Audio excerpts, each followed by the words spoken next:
Hello, everybody. Welcome. Welcome to Building Healthy, Equitable Communities. This is a new series from us at ChangeLab Solutions, and it's a virtual space to explore the elements of a just community and the conditions that will help all children and families thrive. So over the course of the next 6 months, we're going to be releasing 6 collaborative episodes which will offer training and discussion on how policy plus community power can advance health equity. Check out the full schedule on your screen here and also on the series homepage. You'll see the link up in the right corner. You can expect from each episode 3 components. The first is a blog post that's going to share the consequences of laws and policies that don't take health equity into account, and it will give you some ideas about how we can respond. In this first episode, we looked at 10 local laws that might seem like good ideas but can be surprisingly harmful. We'll then host a webinar that provides on-the-ground stories and innovation from community health leaders, plus some resources to support your work in healthy change making. Today's webinar is going to be about the intersection between policy and health equity. Last, we're going to close each episode by moderating an expert panel. These equity innovators will be in conversation with each other, as well as responding to questions from you. For this episode, I hope you'll join us this Thursday, April 26th, for an amazing panel featuring Mary Lee from PolicyLink, Jonathan Heller from Human Impact Partners, and Sarah DeGia from the California Pan-Ethnic Health Network. And as we go along, please do submit questions as they come up in the Q&A box on your screen, and we can bring them to our panel. And if you can't attend any of the webinars or panels as the series goes along, do still register and you will get a recording.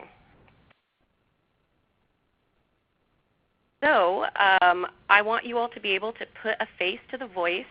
I am Aysha Pamukcu. I'm a senior staff attorney at ChangeLab Solutions. We will be kicking things off today with JayVon Muhammad, the CEO of Marin City Health and Wellness Center. JayVon is an incredible community leader and advocate, and I am so glad she could join us today. And without further ado, I will be turning things over to her. Thank you so much, Aysha, and thank you for having me, everyone here. Thank you for giving me the time to speak to you today about something that is dear to my heart. In fact, it is my life's work, and that is addressing racism in healthcare. Well, it's addressing racism, period, but I work in the healthcare arena, and all of my work is around identifying why Black people in particularly, I'm a Black woman, but why people of color have different outcomes in healthcare than other people. So today I'm going to talk to you about racism and gentrification and how that affects the health of Black communities. I run 6 community care sites, and our mission, the mission of Marin City Health and Wellness Center, is African American health equity. So I want you to start out by thinking about the fact that in the United States, Black women have worse pregnancy outcomes than white women.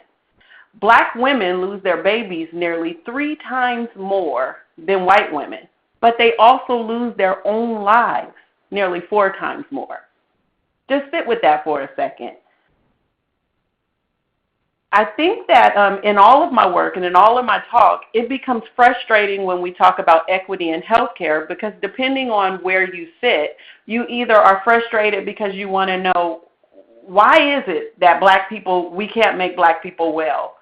Or you want to know, why is it that we stay so sick? What can we do about it? So today I want to just give you another way to look at why Black people in the United States are sick and how that can be connected to policy. I just want you to think really differently about healthcare today. We're going to talk about this thing called the social determinants of health that many of us, especially if you work in healthcare, you're hearing about the social determinants of health. So for us today, we're just going to talk about community and how the things in community can make us well or they can make us sick. So when we look at the social determinants of health for communities that we consider healthy, We know that these communities have better schools, meaning their schools have more resources. They may have more, quote, qualified teachers. They may have access to better food at school. We know they have access to parks and more green space and healthier spaces. We know that communities that are doing better tend to have more married families. Married families sometimes bring in more tax money for the community. We know that business, they have usually business fronts. They have more access to care, to better care, more resource care, talking about health care. We know that there's a connection in the community generally to just the community and supporting the community, but also maybe the culture in the community, depending on which community we're looking at. And again, the environment is a little cleaner.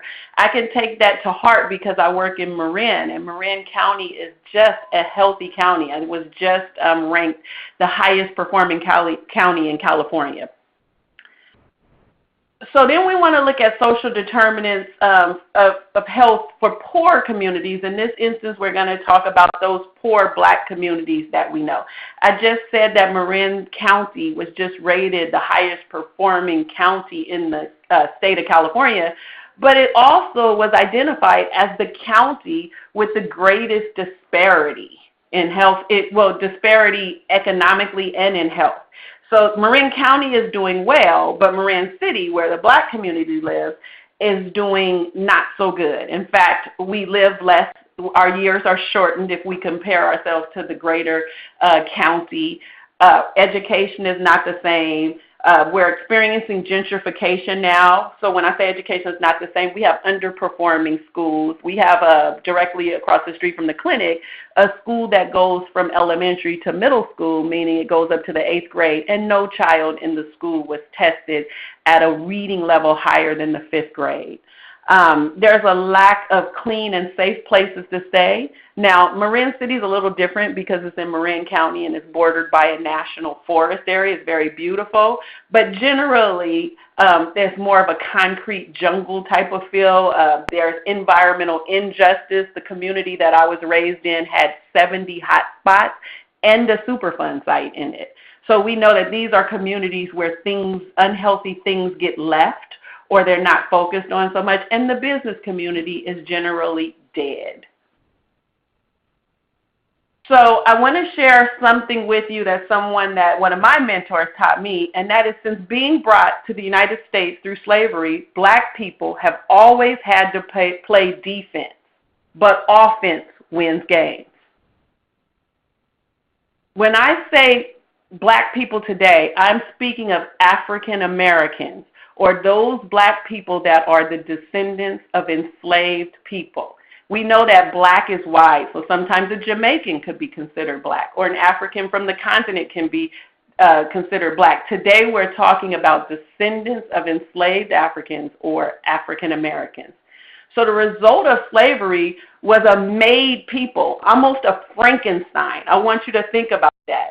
People were brought here and they had everything stripped from them. No connection with their history, no connection with their language, no connection with their food, with their religion, with their culture. All of that was stripped from them. And they were made into slaves. No person is born a slave. They were enslaved and made into slaves. And for the purpose of this presentation, we know that they were taught how to serve white people in the United States. And their identity was taken from them. And when we look at health, particularly mental health, identity is a very, very valuable part of good mental health.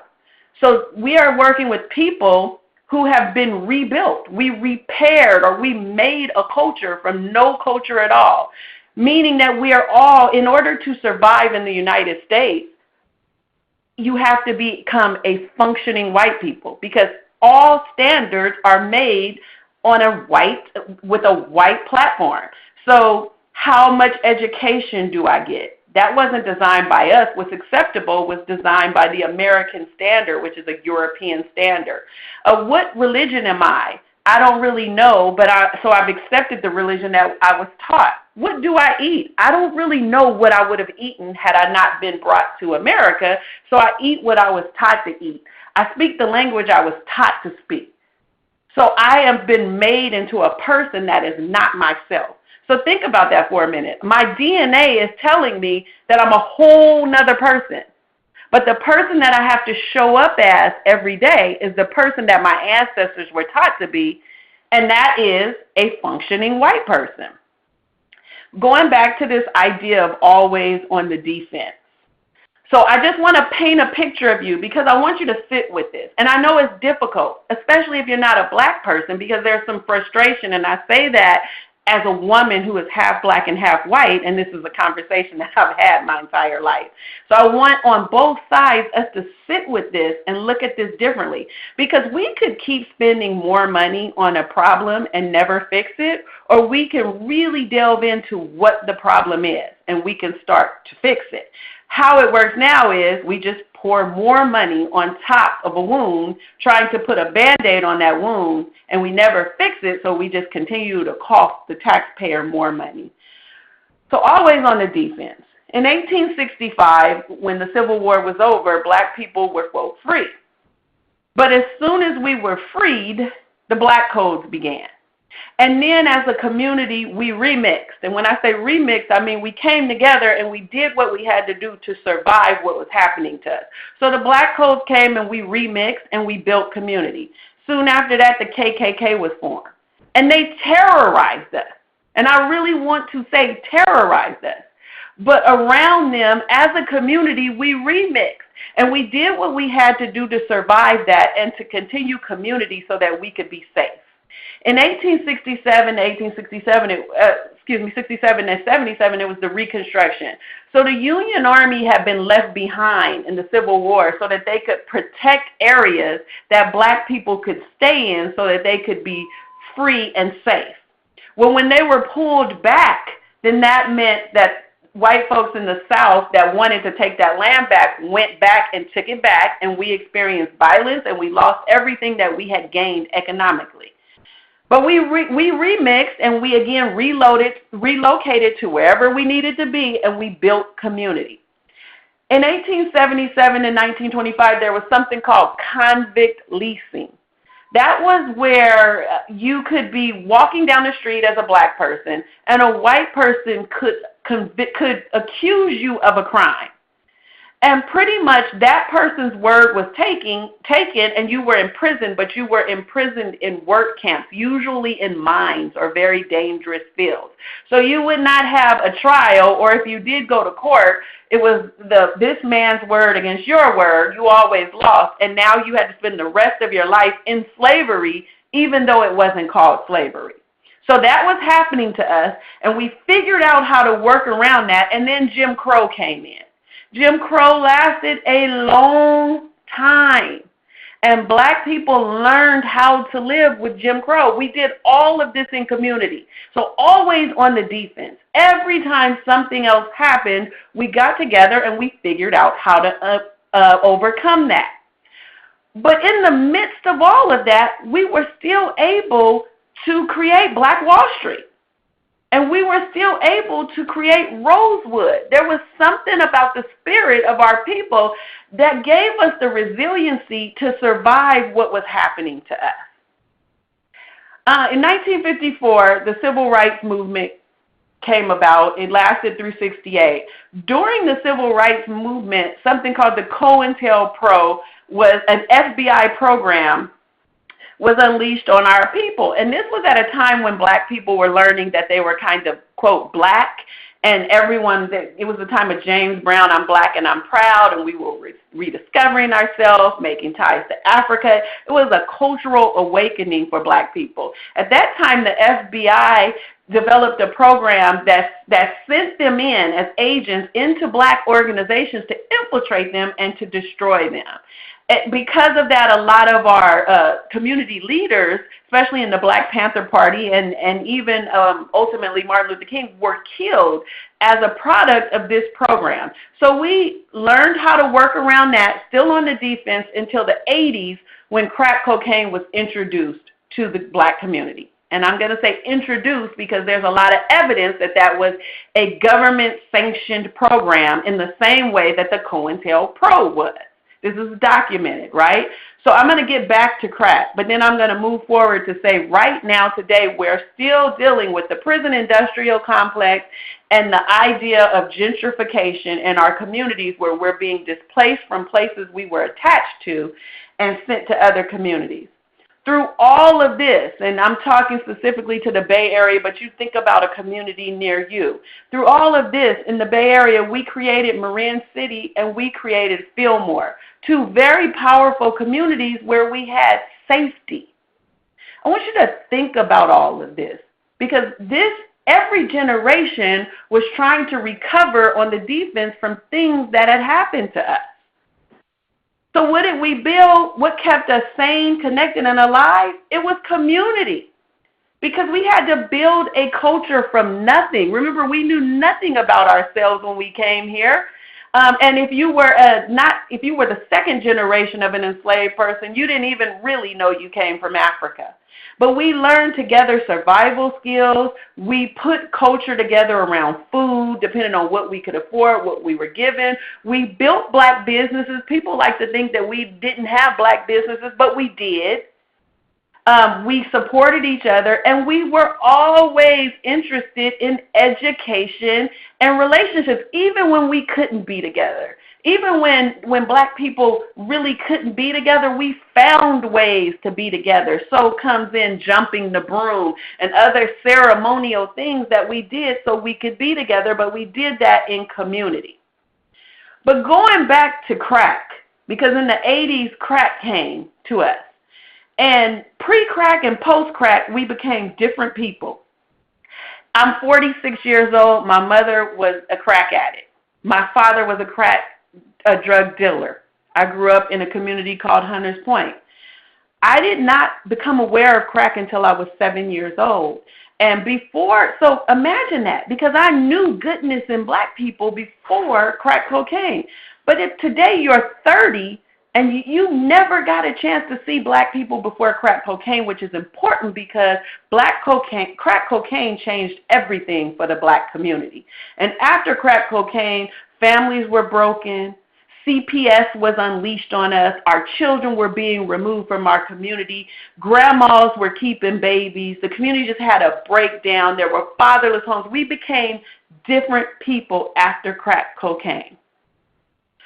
So think about that for a minute, because who could survive this? Who could survive this? We look at a patient. I'm a midwife, and I opened up with the stats around midwifery. But one of the reasons why we believe black women lose their babies is because of stress. And so the greater community would say, hey, we need to work with you on your stress. Here are some ways that you could get rid of your stress. Maybe you could take a hot bath. Maybe you could read a little. Maybe you could do this and you could do that. But think about what I just showed you, the timeline. Because when a black woman walks into my practice, I have to acknowledge that she's not walking in on her own. She's carrying the DNA and the weight of her mother and her mother's mother and even her mother's mother's mother, who was always on the defense, and she has kind of been reconstructed in a way that makes her always able to be resilient to survive what is happening to us. And now we're trying to survive crack and then ultimately being removed from our community so we can't even talk to each other or be with each other about it. So crack comes, it pretty much destroys us. We're still recovering as community from crack cocaine. We have a loss of community and family structure and then a loss of black business districts. And that makes a prime environment for gentrification. And then gentrification happens, and in our communities where we had safety, now the white community starts to move in. And they change everything. And what used to be acceptable is not acceptable anymore. And so we have to start then changing what we do to be acceptable. And I'm going to have to speed up because I'm really running out of time. But I just want to say that, so the person that shows up after all of this shows up still considering all I said, and still having to figure out how to be a functioning white person. So what does that look like in the clinic? It looks like a mental health issue. It looks like depression. It looks like anxiety. It looks like self-hatred. It looks like disassociation. But the mental health component of that spills over to the physical health, where my hypertension is attached to my depression. And my diabetes is attached to my poverty, but my poverty is attached to racism and the idea that I don't want to be who you've made me be. So this is why the mission of Marin City Health and Wellness Center is African American health equity, and it's so important. It's so important that we start to look at other ways to keep African Americans well. I want to forward to why I think this relates to policy, and that is because when people value other people, they break laws. And that's what I want my point to be, is that when Gavin Newsom in California thought gay marriage was important, he broke the law to marry gay people. When San Francisco thought marijuana was important, they broke the federal law and they legalized locally recreational marijuana. In the Bay Area right now, we have what's called a sanctuary city, which is against federal law. But because this group of people is valued, then we support them. We have yet to support Black people in this way with policy, like these other in these other situations. We have yet to do that. So when we start to talk about gentrification and our communities being torn apart, then people will say, well, it's against the federal law to protect a community based on race. Well, really? Because it was against the law to marry gay people at one time, but someone thought they were valuable enough to do it. But we have yet to receive this same type of policy, even though we were kept out of communities because of race historically. Now we cannot be kept together because of race, and then given policies that help us build economics so that we can rebuild culture and be healthy. And that is what I really want you all to understand from my presentation. And I thank you so much. I had to rush through the end, but I'm sure you'll have the slides. Thank you. Thank you, JayVon. That was really powerful and a great, very specific example of how systems and policies overlap and accumulate over time and impact different communities in ways that are both expected and unexpected. So I really think that your story brings to life some of what I'm about to talk about. So thank you again for sharing your experiences. To transition from that, thank you. So to transition from that, I'll go ahead and dive right in and zoom out from some of that really incredible historicizing and storytelling to talk to you about the intersection between health equity and policy.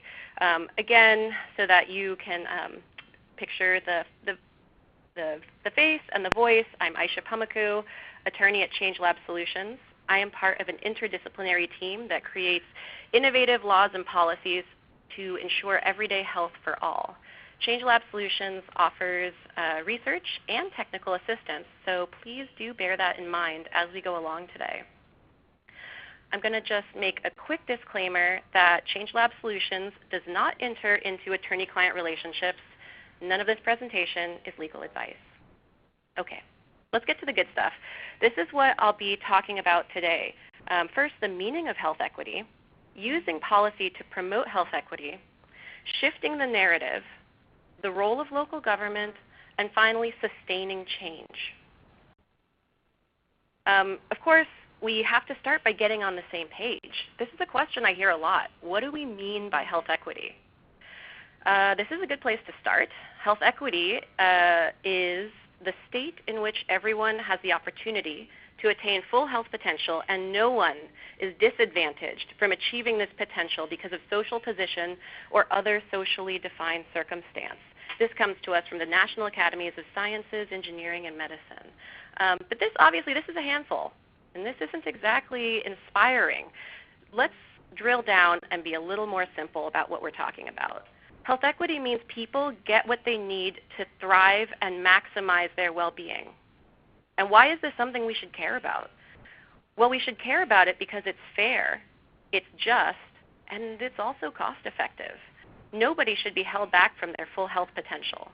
And having this shared understanding of health equity, including its moral dimension, is in many ways more important than sharing a word-for-word definition.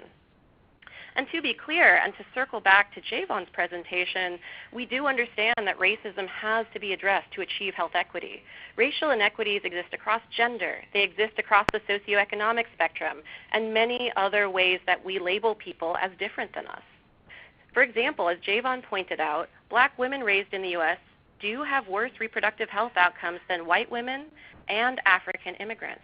So when you control for other factors, race does often stand out for its outsized influence on health. Now, of course, anti-racism work is not at the exclusion of other forms of inequity.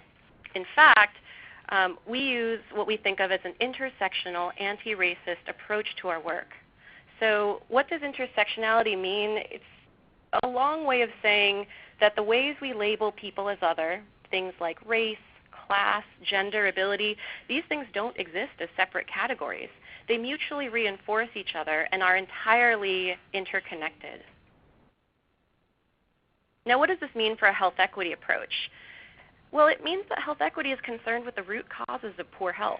Root causes encompass social, economic, environmental factors.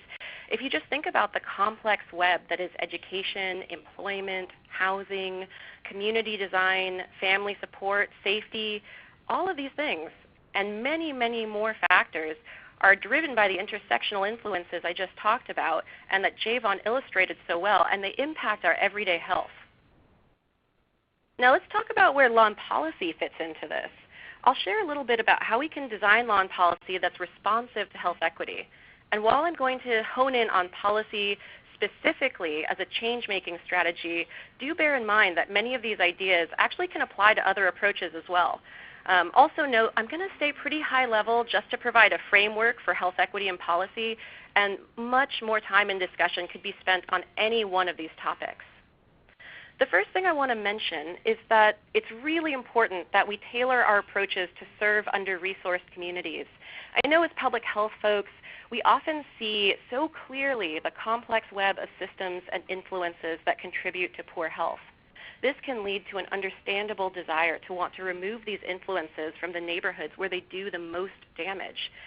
We can think about a lot of really commonplace public health efforts to take things out of certain communities, anything from sugary drinks to places to smoke to unsafe housing. These are all bad things. But the problem is, many of the communities that have the greatest concentration of these unhealthy influences, they're also the ones that are already underserved by the public and private sector. For these reasons, they may distrust institutions and policy from the get-go.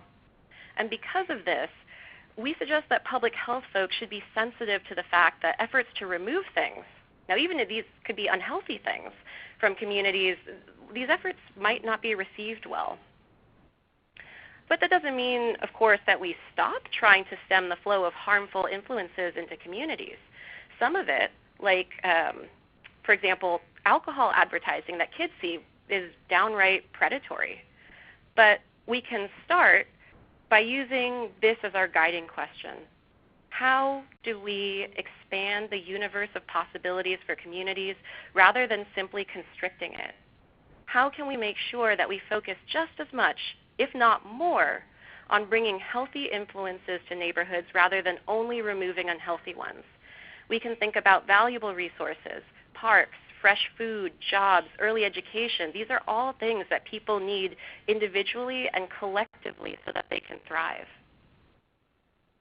We can also similarly combine what many of you may have heard of, a trauma-informed approach with supporting community resilience. A trauma-informed approach involves recognizing and responding to the effects of trauma on a community's well-being and behavior.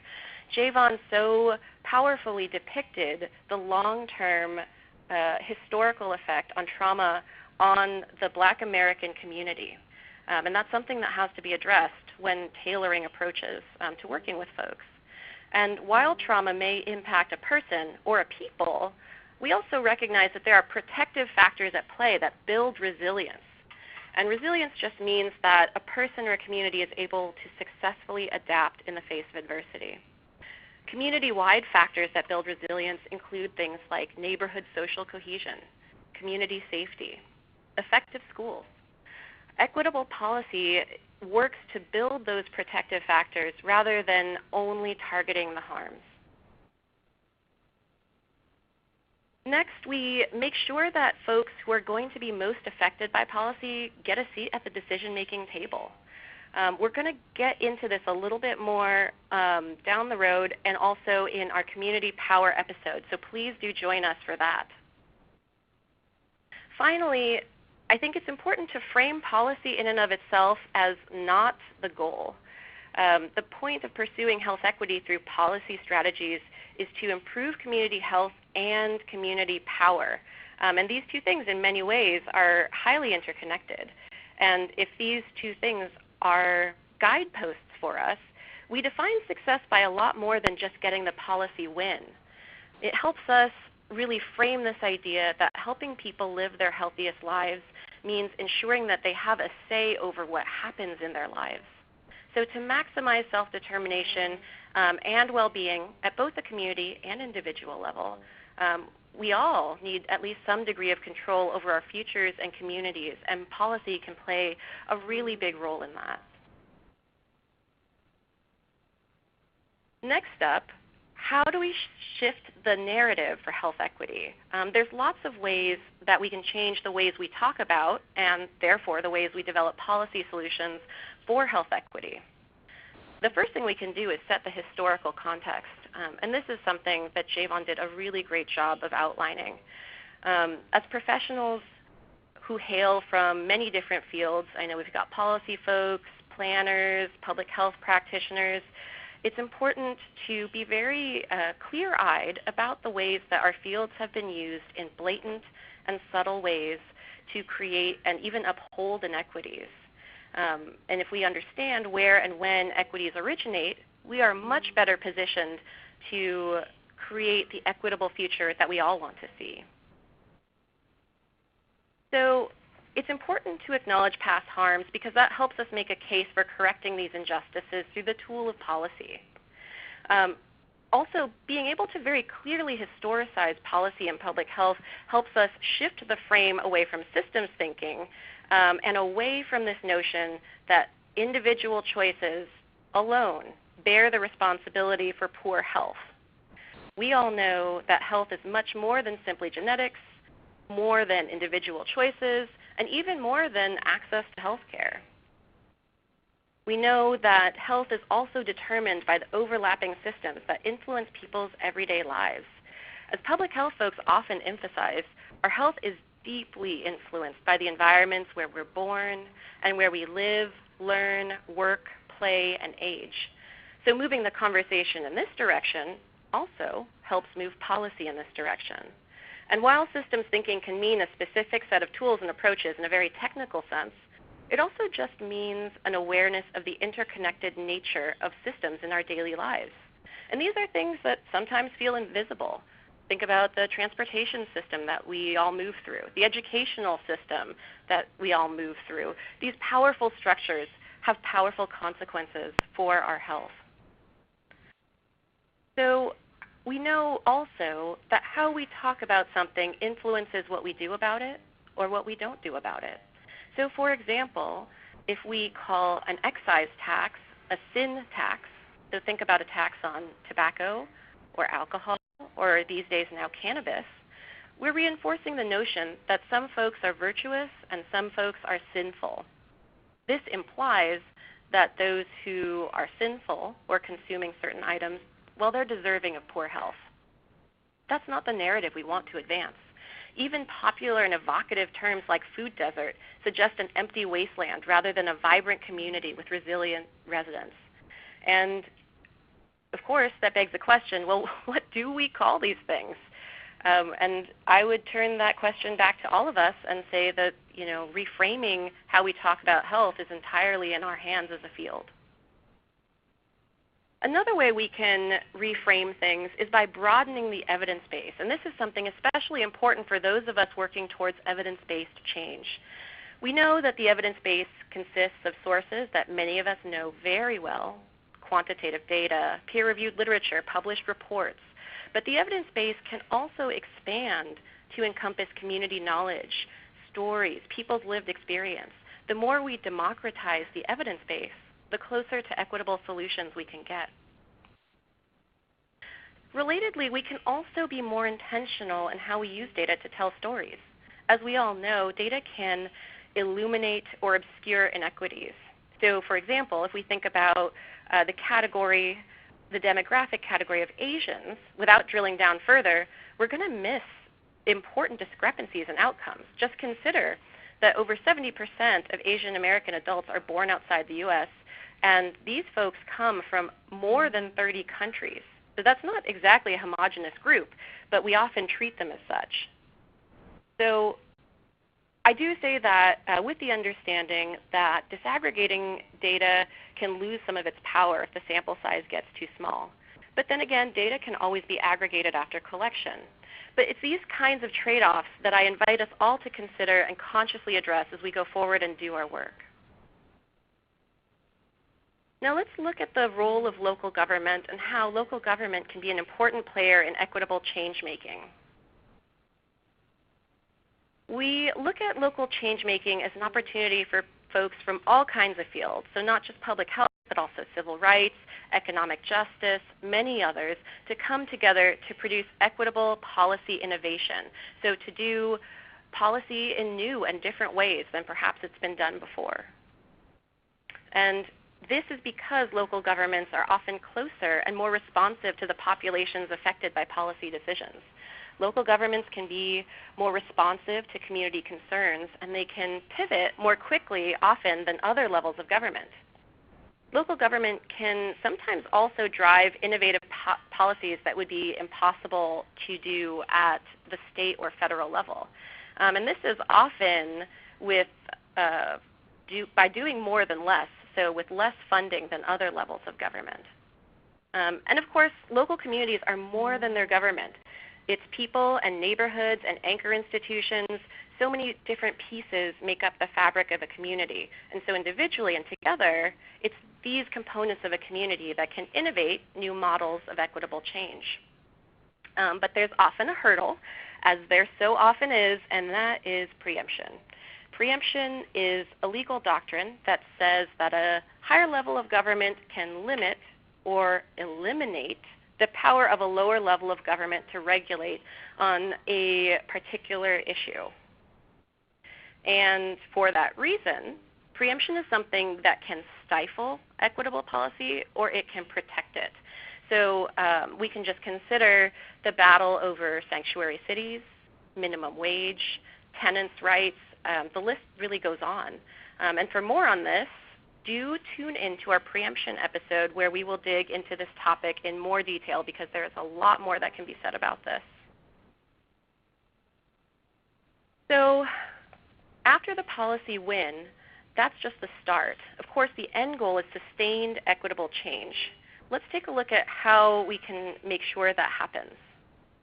One of the first and simplest ways we can do that is by playing the long game. We know that real change for equitable communities, it takes time, it takes relationship building, financing, stability, sustained effort, and in short, it can be pretty messy. But the tolerance for this very iterative and nonlinear process is absolutely required to achieve healthier and more just communities. Part of that process is that we don't lose sight of any stakeholders. It's important that we remember that easy wins or straightforward wins, they might be the ones that least impact the status quo. But of course, easy wins can also be necessary to gain momentum, to build hope, and get people committed for the long haul. Ideally, this set of wins is connected by a strategy that has longer-term plans to cumulatively build small and large successes over time. These game-changing successes are usually only possible after building a power base, and power bases, in turn, are often the product of smaller wins. These are some complex strategic questions that are definitely more of an art than science. But whatever change-making effort is at hand, it's helpful to bear in mind that some wins may not maximize equity, and in fact, they may leave certain people behind. We consider some of the tremendous gains we have seen in tobacco cessation, But we also see that smoking rates remain disproportionately high among all kinds of folks. For example, folks who are Native or Black or LGBT or poor. And it's important that we address the very real needs of those communities. We also have to make sure that our policy efforts are equitably funded. This kind of change making takes a lot of investment. There's a lot of barriers to healthy living in underserved communities, and there are many reasons for this, but just to touch on a few. Lack of infrastructure and services, lack of funding and resources to make change, and siloed funding streams. We know that historically, certain communities have benefited more than others from public and private investment. We can just think in our own communities, what is the impact of certain budgeting decisions or tax incentives or school funding structures, and what does that look like? What are the consequences of that? So there are several large buckets of strategies that we can use to address this disparity in resources. One is that we can redirect resources to underserved communities and towards policies that address their needs. And when I say resources, that could mean funding, but it could mean staff time. It could mean services allocated. We can be creative. Two, we can invest and divest with health equity in mind. Effectively funding healthy solutions for underserved communities, it means both investing in protective and supportive resources as well as divesting from harms. A great example that I love is the recent movement of hospitals to divest from fossil fuels. Three, we can use existing funding streams more flexibly. These solutions could include blending or braiding. And blending just means pooling together funding, and braiding just means coordinating separate funding streams to maximize impact. It's also important that we not stop at the policy win, but also monitor implementation. How is the policy turning out? How is it working out for folks? Creating equitable change requires us to follow through to make sure that implementation is effective and that it's fair. It's also important to ensure that the communities who are most affected by the policy continue to have channels for feedback and ways to hold decision makers accountable for success. How a law or policy is enforced is also another component that has a major effect on who it will impact and how. Ideally, the impact of a policy is both fair to different populations and proportionate to the harm. And I realize, of course, enforcement is a really complex issue, and it's one we'll dive into in great detail in our forthcoming Equitable Enforcement Guide, so I hope you will all stay tuned for that. So evaluation is also essential to ensuring that your policy is doing what you hoped. Evaluation is what allows you to measure outcomes, to gather feedback, to evaluate information, and most importantly, make adjustments as needed. Evaluation is what keeps us accountable for our impact. And of course, last but not least, it is absolutely critical to troubleshoot for unintended consequences. Even the most well-intended policy can have negative unintended effects. So it's really important to think through all the potential ramifications of a policy, particularly for those in the community with the least institutional power. One way to troubleshoot for this is to review how similar policies may have missed the mark. I've listed some examples here: school discipline policies, tobacco possession, use, and purchase laws for youth, occupancy standards for rental housing, and criminalizing food sharing. And we dive into all of these in more detail on our Medium blog post, so please do check that out if you're interested in learning more about any one of these types of laws. Finally, we as a people, or even groups of people, do always have limitations in our perspective and the way we view the world. It's true that the best and simplest way to check for unintended consequences is to ask, whose perspective do you still need? And this will help us fully understand the implications and consequences of policy and other change-making efforts. So with that, I thank you and invite you to share any questions you may have in the chat box. If you have questions about health equity as a principle or a practice or anything I've discussed here, be sure to ping us through the chat box or by email, and we will aggregate those questions and pose them to our expert panel on health equity. You can register for that on the series homepage. If you want to roll on with us into episode 2, we will be launching our next episode about supporting working families next week on May 1st. So you can check out the series homepage for more information about that. Finally, I just wanted to announce that we will be releasing a blueprint for collective action at the end of the series. That will be a guide that focuses on how communities can address health inequities. And as I also mentioned, we'll be creating the guide to equitable enforcement that addresses common public health policies. There's also going to be a lot of subject-specific resources tied to each episode. Those are all going to be available on our website. And if you don't see what you're looking for, you can always reach out to us for technical assistance. We might be able to help. So please keep the conversation going. Reach out to me, reach out to JayVon with questions or comments. And I will say that once this webinar ends, you will be directed to a very short follow-up survey. Please share your feedback with us. Help shape this conversation. And if you're not able to join us for any of these upcoming webinars, do register, and the recordings will be available. With that, I thank you all so much for joining us and hope to see you this Thursday for our expert panel on health equity innovators.